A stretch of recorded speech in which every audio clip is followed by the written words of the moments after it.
Welcome into the Triple B podcast. We're the Bayou Bengal backers. I'm Cody, joined by Brandon as always, and I wish this podcast came under happier circumstances.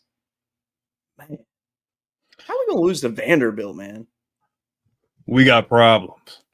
We got problems. If you've been under a rock, we don't lose to them. We don't. But due to some obvious issues that have been going on since week one, they've come to fruition, and it's gotten really ugly. It's not really good to be 6-7 games in and sitting on 2 losses already, especially it's not like we're in the BCS era. We're in the playoff era, and anything more than 2 losses is pretty much a nail in the coffin on your playoff chances. And LSU's next stretch of games, especially over the next 2-3 weeks, are not favorable for them unless they can figure out these issues. Absolutely. And the crazy thing is if you watch the Vanderbilt game, which I'm assuming everybody watching this LSU fan did, they were so close to having it together on offense. Like they were moving the ball down the field. It wasn't enough though.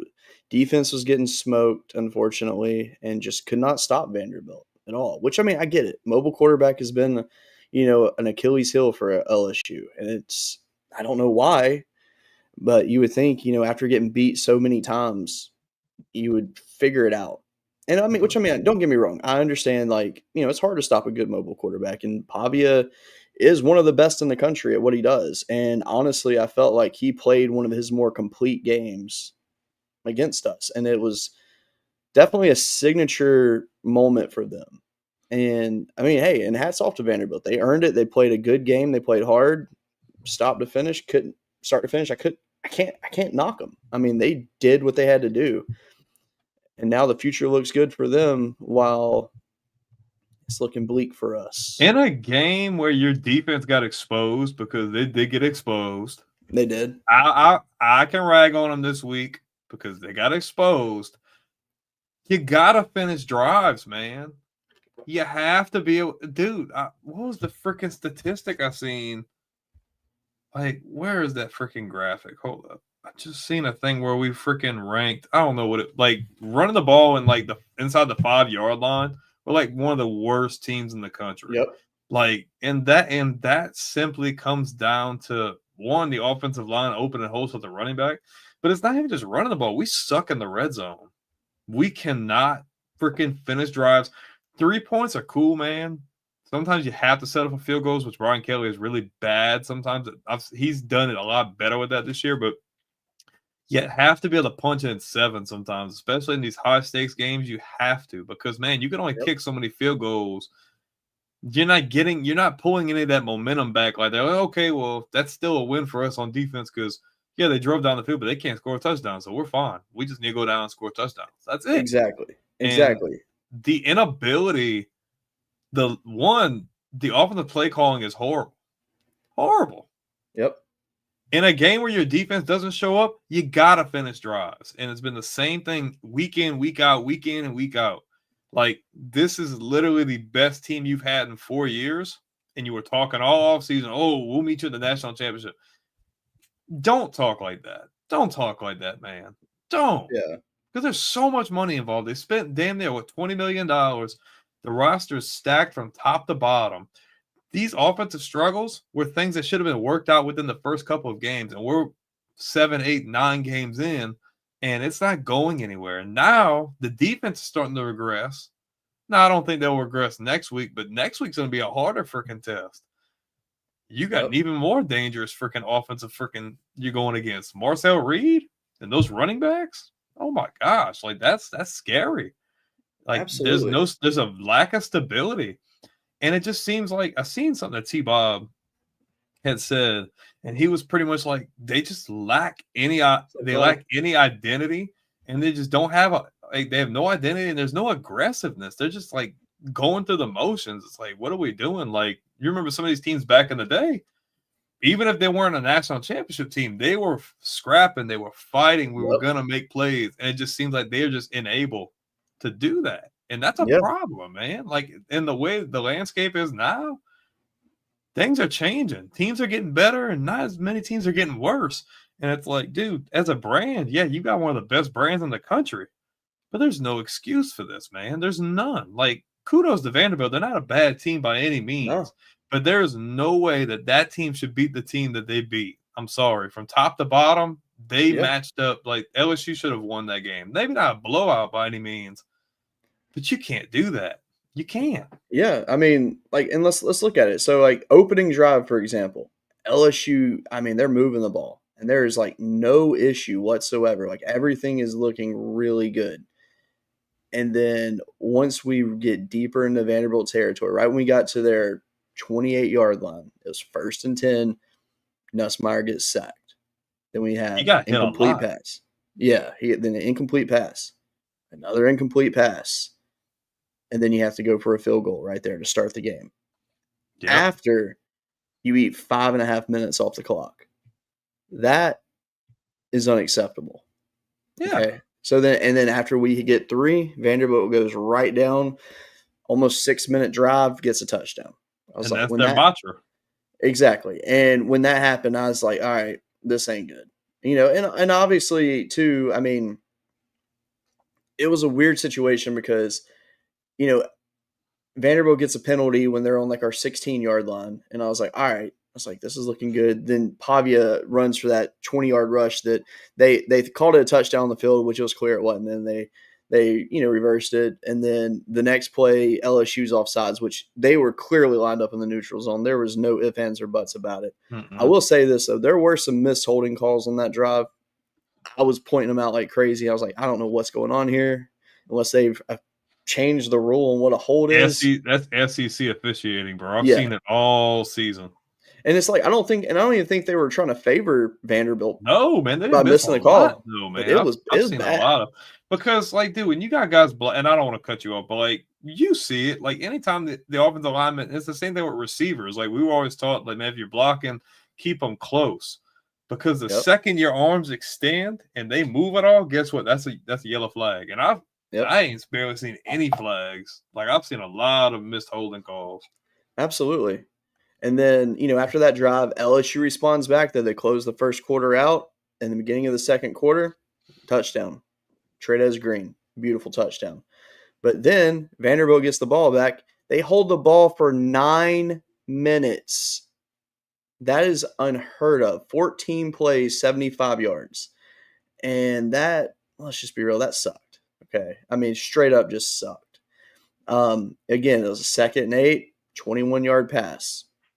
And then at that point, it's just pound the rock until you can get in. Vanderbilt scores. LSU gets the ball back. They start moving again. Everything's looking good. We're like, hey, we're in Vanderbilt territory. All is well. Mm-hmm. And then next thing you know, 2nd and 4, illegal formation for LSU, 5-yard penalty. Pushes us back. So it's 2nd and 9. Harlan Berry takes a run. Nussmeier throws an incompletion. We settle for a field goal attempt. Missed the 52-yarder right there, which that was a shame because Ramos, I know he can hit that. I know he can hit that all day. And then Vanderbilt gets the ball back. LSU gets a stop. 4th and 1. West Weeks gets a sack on Pavia. I was like, all right, this is feeling good. We got it going. So LSU starts on the Vanderbilt 36. There's no excuse. No excuse not to get a touchdown on this drive, especially when, Nussmeier finds Xavier Thomas, gets 11 yards right there. So we're inside the 25, run for a loss of 2 yards. Incompletion, have to go for a field goal. We get a 42-yarder. And then Vandy goes down, gets a field goal, 17-13 at the half, Vanderbilt. I mean, just looking at that, I mean, that's just sickening right there. I mean, realistically, that score should have been, I don't know what. I hit the wrong button on my dang phone. I knew I was going to do that too. Hold on. All right, let's see here. The score should have been, 7, 10. So add 11 points to that realistically. So it should have been like 24-17 at the half. LSU should have been, because overall the offense was not terrible. They were moving the ball. It's just costly errors, not capitalizing, and the play calling really hurt them too. It's just like. And then the third quarter starts. Vanderbilt gets the ball, 10 play, 75-yard drive, 6 minutes off the clock right there. It's like they're doing whatever they want. But then LSU answers right back, and that was nice to see. Even though it was a weird deflected pass that went to Xavier Thomas for 62 yards. But, hey, he made the moves. He got it in there. I'll take it all day. Wasn't pretty, but, hey, it was a 62-yard touchdown. I'll take it. So that was a nice response right there. But then, again, 10 plays, 75 yards, 6 minutes off the clock for Vandy. Another touchdown. Then LSU goes on. This next drive for LSU to start the fourth quarter is what really, really, really got under my skin. All right. Caden Durham runs 51-yard rush to the Vanderbilt 2-yard line. Should be a guaranteed touchdown. Yeah. Durham gets the ball again, runs it for a yard, gets it to the Vandy 1. We call a timeout. Then we have a false start penalty. Another just dagger for us. Yep. And then Juwan Johnson runs for -1 yard. Like, but why are you running the ball there? Like, exactly. Why are you running the ball there? You're not at the goal line anymore. Take a shot. Like, exactly. That's what I'm saying. I mean, you got Trey'Dez Green, you got Bauer Sharp. Come on, there's so many options. You have to utilize that. Then an incomplete pass to Kyle Parker. Damian Ramos, 23-yard field goal. Again, another situation where a touchdown should have happened. Mm-hmm. So we're stuck there. Should have been 31-28 at this point, technically. Again, which realistically, no, it should have been – hell, we should have been like – at this point, it should have been 31-31, if I'm being honest. Actually, no. Who am I kidding? No. 28, 30 – that should be like 39 – or it should have been 38-31 at this point. Should have been, but it wasn't. And then Vandy punts, LSU punts, Vandy punt, LSU punt, end of game. Vanderbilt got it down there at the end too. They could have 100% scored at the end to make it a 2-possession game, but they didn't. I mean, one, why are you punting in that situation? Like when you're well, depending on the field position as well. I mean, I get it, but like at some point, it's like, dude, I got to take a shot. Because I if mean, we with stand, it 4th and 8 on your own 22-yard line with 3 minutes left in the game when Vanderbilt's been no, eating clock. you have to. You can't trust your defense is gonna they're just gonna run the clock out at Exactly. that point. Exactly. And it hurt. And then let's see what Tony said right here. 2023 with Jaden Daniels should have been a playoff team, but BK didn't make a change when needed. These LSU head coaches, BK Les Miles, just will not make adjustments unnecessary. That is I will so true. say, I know the defense got exposed, but if 2023 Jaden Daniels offense had this defense, that's easily a playoff team. That team's probably going to make a run for a national title because just how good the Absolutely. offense was. But you know something that's really killed LSU offensively as well is obviously the play calling, but they can't kill anybody deep. No. Like that deep ball, and that's why you keep seeing like the safety loading the box. They don't Yep. respect them going deep. They keep freaking bringing the safety on a blitz or on a spy or whatever the case may be because they know that they can't do it, which is crazy because you got guys to do it. You Yep. got 3 guys right now. So here's a crazy stat too. Vanderbilt had the ball for 36 minutes and I 31 knew, but seconds. I knew that was going to happen though Oh because yeah. that's their style of game. They're going to chew clock. Yeah, and they ran 67 plays. You can only expect so much out of your defense. They're tired. They're beat up. They had so many guys out in this game. And it's not even just that. Like when your offense ain't scoring touchdowns, you know how much that sucks. Like when they keep getting through, and you're like, man, bro, we just can't get a break. We got to try to stop them again. And it's like, Yep. well, we're going to stop them for 3 points. We can only kick so many field goals. You got like that example of being at the 2 and then taking that freaking penalty. Okay, now you're like 5 yards back here at the 7. Yep. I'm attacking the middle. Like I'm either throwing slants to one of those big guys in traffic, I'm throwing it out in the flats, or I'm just gonna throw it in the corner of the end zone for a dude to catch it. But Sloan is the problem. I'm sorry. Like I agree. BK is the look. We've had a lot of things in the media. LSU's not buying out that contract. Whatever crazy look. Would I like it? At first I'm like, dude, screw this. Like I'm not dealing with it. But you got to think. Okay, cool. Say you get your way. Guess what? That's money that you're going to be paying this guy to sit on his butt instead of being able to put all that money into NIL and being able to get the right people in here. If I'm LSU, I gotta get a good play caller. I can't get this a young hot shot like whatever.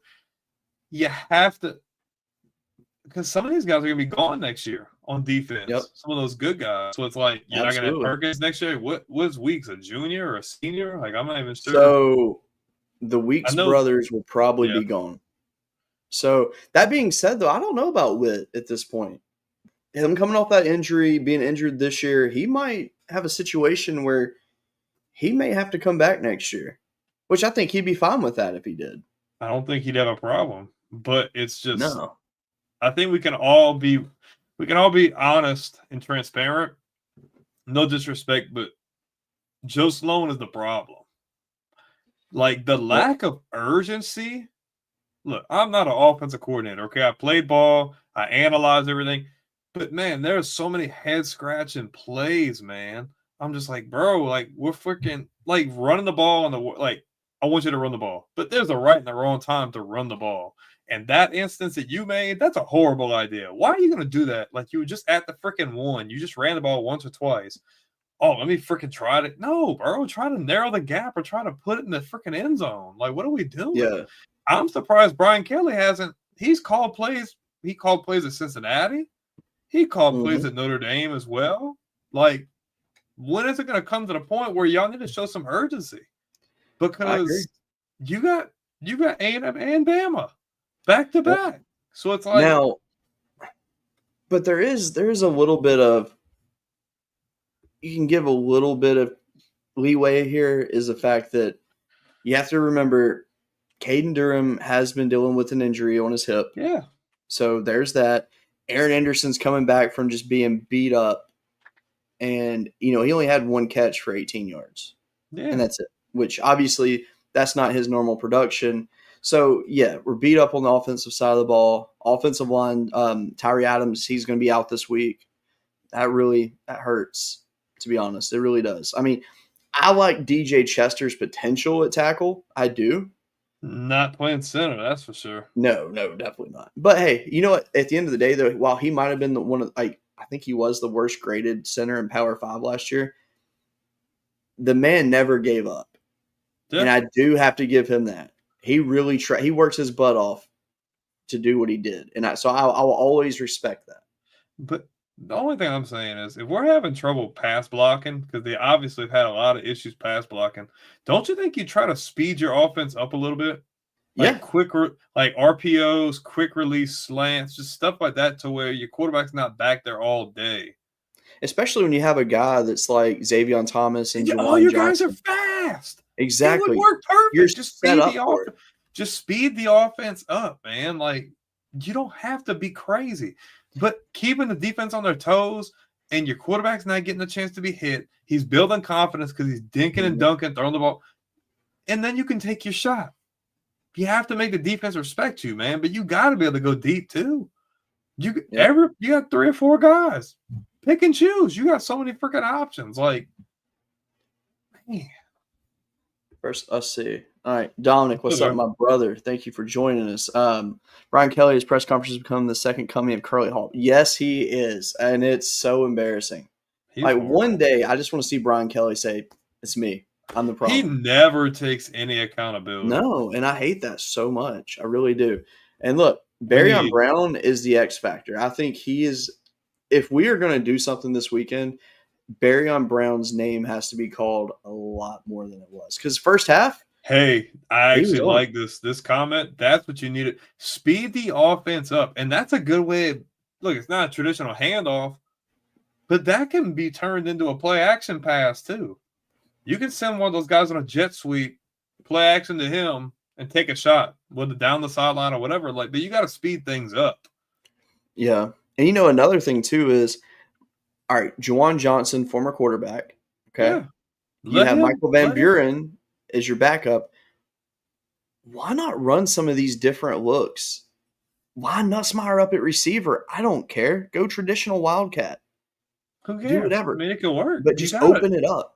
You're at the point in the season where you have to be creative. Like, I know you don't want to be too creative, obviously, because you don't want to get too cute and make mistakes. But yeah, this is one of the last games where offensively you could really show out because Alabama's got a good defense. Mm-hmm. You're going to go down the road against Oklahoma. You know they've got a good defense. Like, Oklahoma has the number one defense in the country right now. That's what I'm saying. So if there's a game to figure it out, this is the game.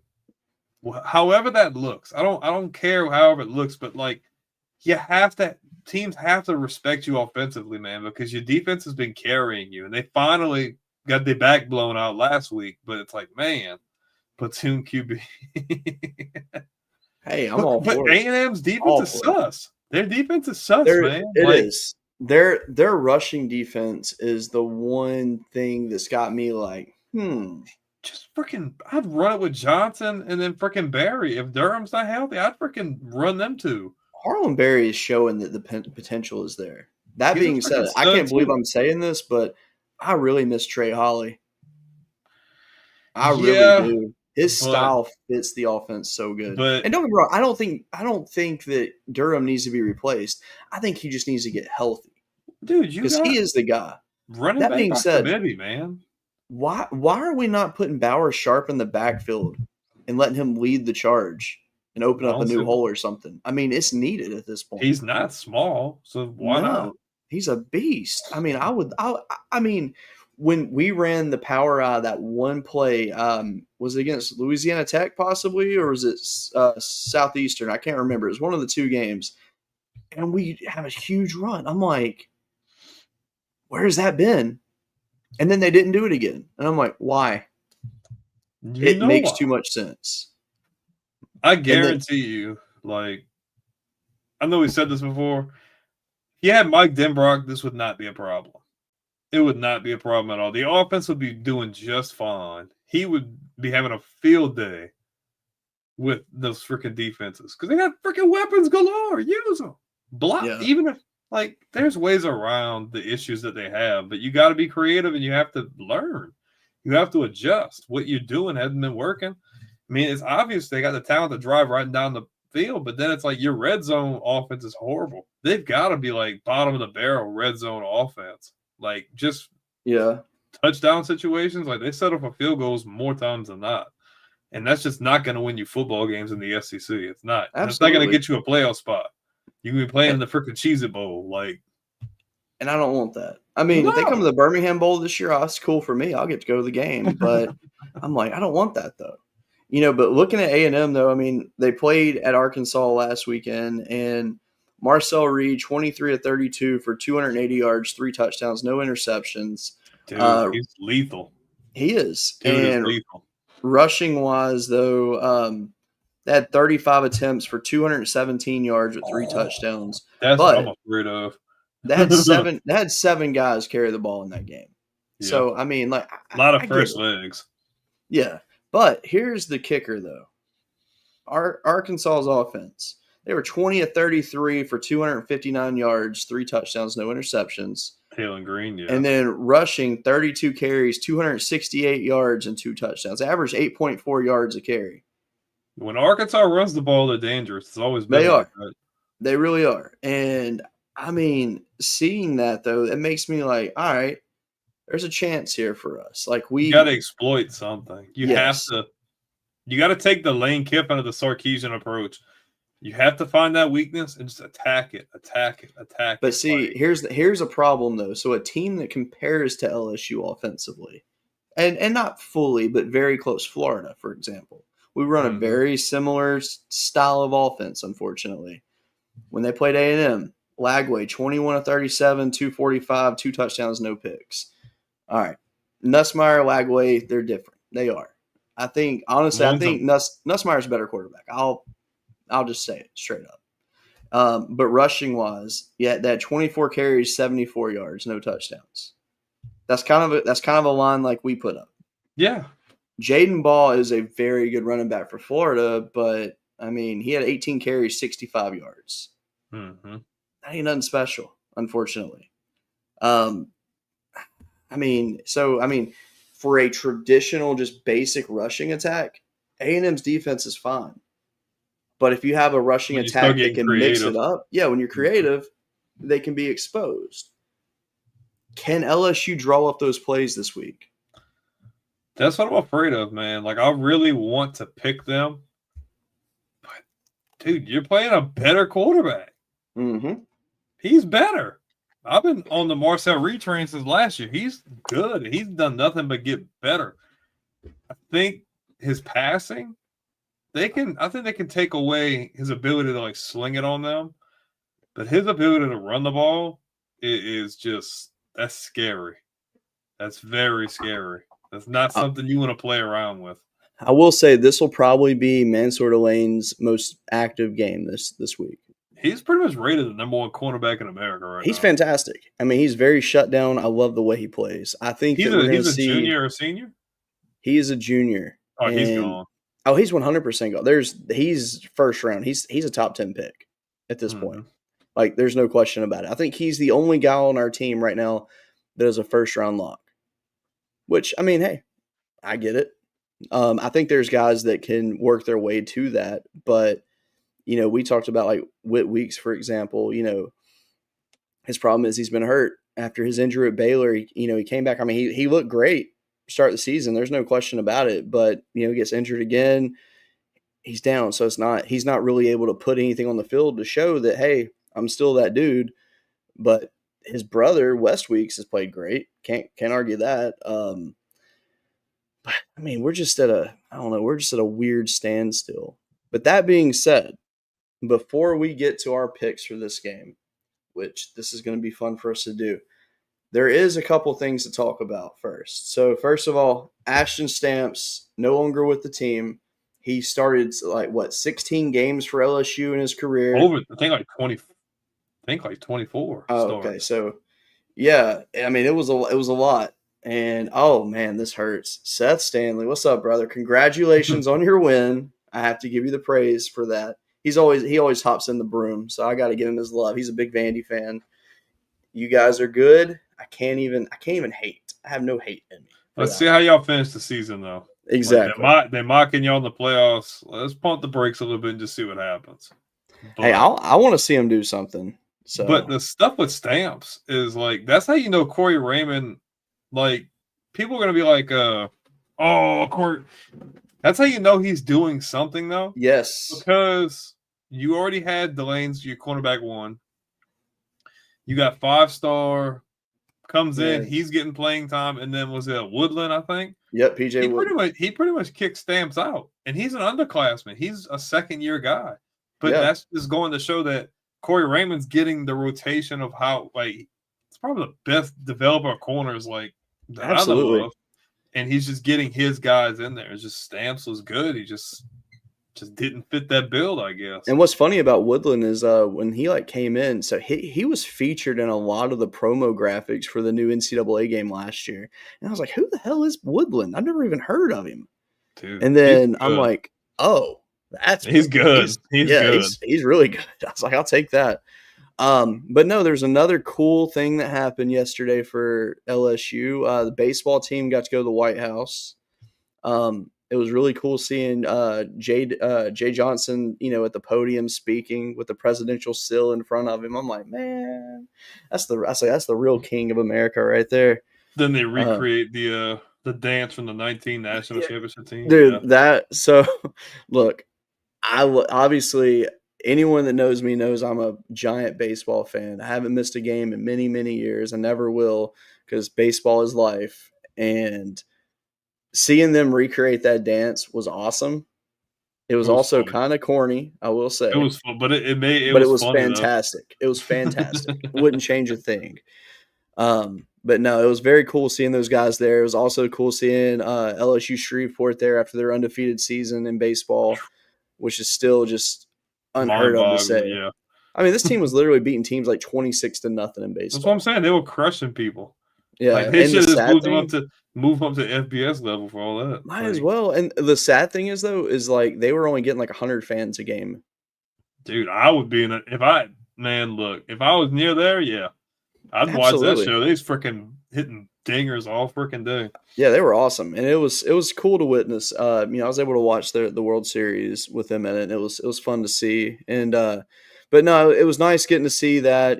Seeing the president talk to him. Look, I don't care who someone supports politically. That's your own personal choice. But you get a chance to go to the White House. I don't care who's in office. If I'm invited to go meet a president, I'm thrilled for it. I could absolutely hate every policy the person has. I'm all for it though. That's Mhm. just something that you'll never forget your whole life. Mhm. So I thought it was really cool. I made a post about it too, and it went on Threads. I don't know if you've ever used Threads. I absolutely hate that app, but anything you post on Facebook goes to Threads. So my phone started blowing up. I never even look at Threads. I'm like, what is this? I look, and I had like 300 and something likes on my picture that I put, and a bunch of comments of just negativity, like, why would they even go to that? That's gross and all this kind. I'm like, what? It's pretty cool. You get recognized by the whole freaking country. So besides just being on Exactly. TV, I mean, Baseball needs more attention. It needs it. It's so entertaining. It's so fun. Problem is, college baseball is they don't get the market that football gets, so it's always overlooked. And it's nice to see them on a national stage. most of the people don't watch until the College World Series. Exactly. Exactly. Which I mean, I get it. But now that I'll tell you this, if you're an LSU fan, you say you support the baseball team. Now that this new ESPN Unlimited's out there, if you don't watch the games, you suck. Straight up. But nah, it was cool to see. Very happy for it. Fall ball is going on with baseball right now. They're trying to figure out who's going to line up where, which I can go ahead and tell you, they won't know who the starting lineup is for a few months, but they're getting a good idea. We got a transfer. It came in. His name's Zach York. He came in from Grand Canyon University, and I kid you not, he looks like Bartolo Colon, man. He's huge. I kid you not. He's probably like 6'3", 280 pounds. I mean, Hey, he's bro. a hoss, and just been killing it. And pitchers are looking good. Position players are standing out. I mean, honestly, LSU probably should be favored to, if not repeat, at least make it to Omaha again. So we'll see what happens there. I'm excited because they return a lot of good dudes, and they had a lot of good dudes come in to join them. So it's going to be fun to monitor, to say the least. Yep, I So agree. that being said, though, man, we got to. He said LSU who? Yeah, yeah. When's the last time y'all won the FCC? Or when's the last time y'all made to the SEC championship? Then we can continue this conversation. There you go. Because I don't. Just saying. Hey, so before we do our picks, looking at Vanderbilt's schedule, man, they can do it. I think they could actually get to Atlanta this year. We'll see. That's why I say let's see how it plays out, though. Because, I mean, you never know. Might start smelling them roses. So, I mean, on their schedule left to close out the year, they got Missouri this weekend, which is not going to be an easy game. Dude, I think I picked Missouri to win. Missouri's good.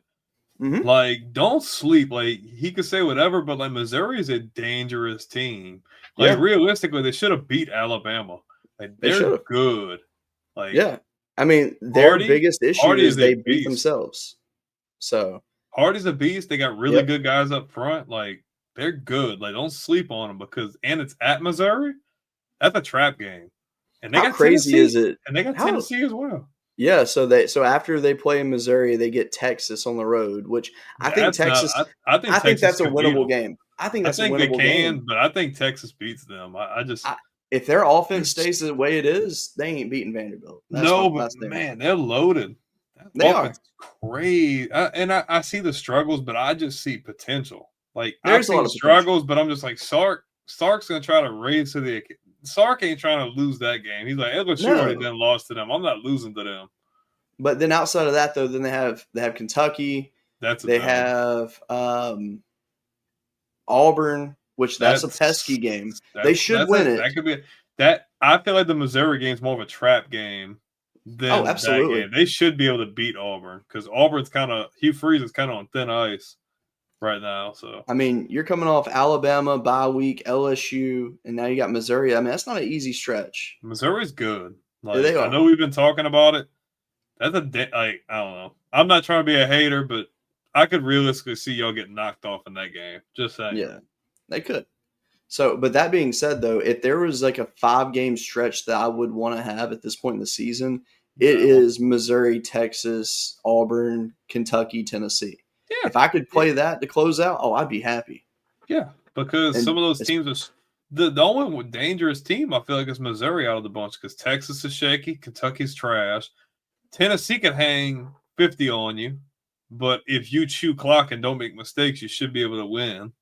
Yep. So, and Auburn's hit or miss. Man, if Vandy wins out and goes 11-1 this year and goes to Atlanta to play Alabama, my God. Oh, you ain't never gonna tell Chris nothing. I'm just gonna just ignore him. I'm not even gonna go on the show with him. I'm like, I'm done.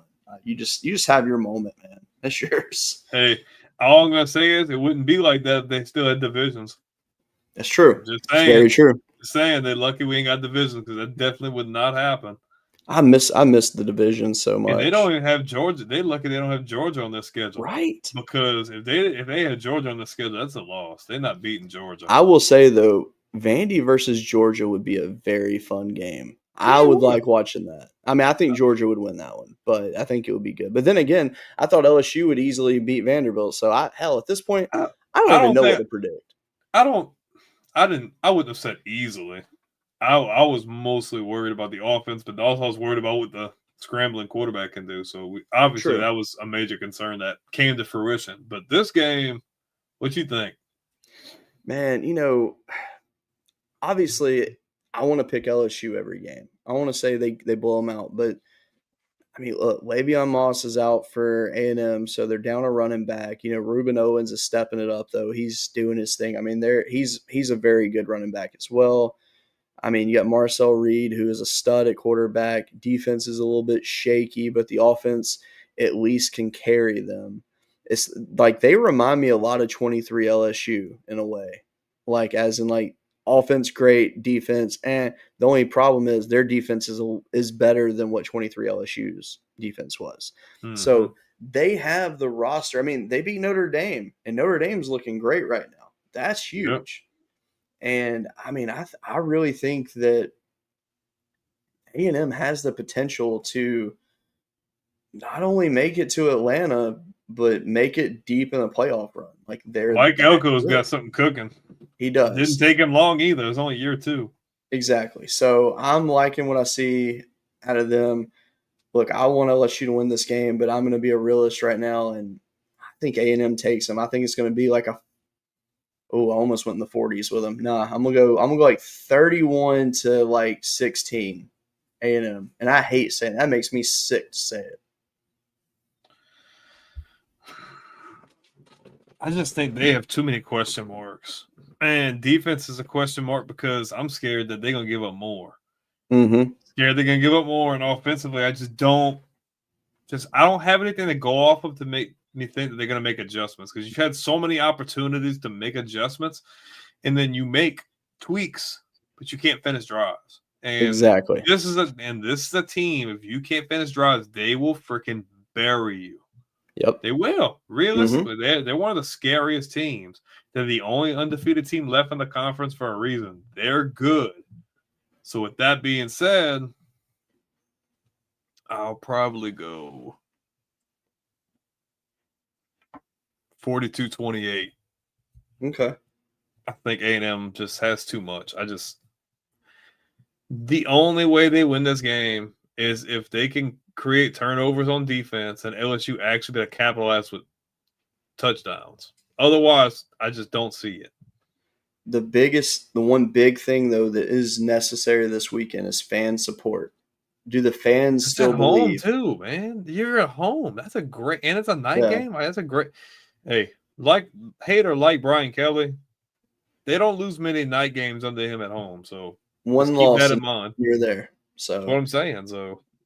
So I mean, there is that hope. I'm hoping that the crowd is rowdy. I'm hoping that I just want some change to happen in the program. And either at this point, it's like I feel like this is the last chance that Brian Kelly has to really pull the fan base in. Like, Oh no, fans need to get if they support get going into the blown Bama out, game. if they take an ugly loss, like if they get blown out, like there's gonna be repercussions. Like they're gonna have to be some. I'm not saying he's gonna get fired, No, but they're gonna make some major changes. I will say this: if LSU loses this game, I think they beat Alabama. Because they're gonna play pissed off. Yeah, and it's because at this point it doesn't matter anymore what happens the rest of the season because playoff chances are out the window. But I feel like if they win this game, the Alabama game is going to be a tight game. If they lose this game, I feel like we go in and beat them somehow, and it's stupid and it makes no sense whatsoever. But it always happens like that. Yep. And see that's historically those games don't go usually good for Bama because LSU plays really pissed off and they want to win.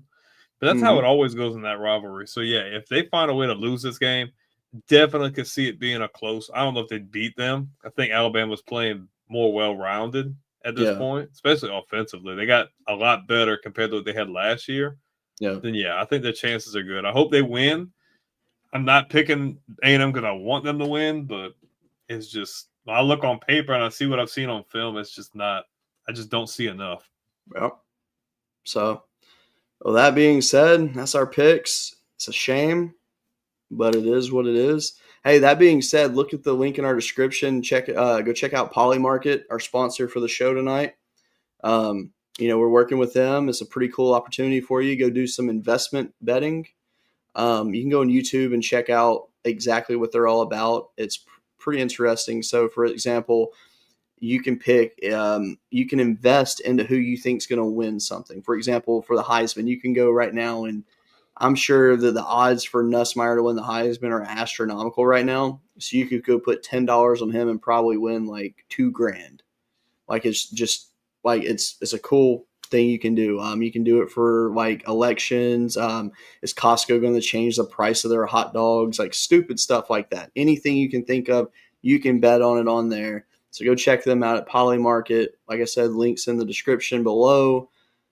And that being said, we appreciate you watching.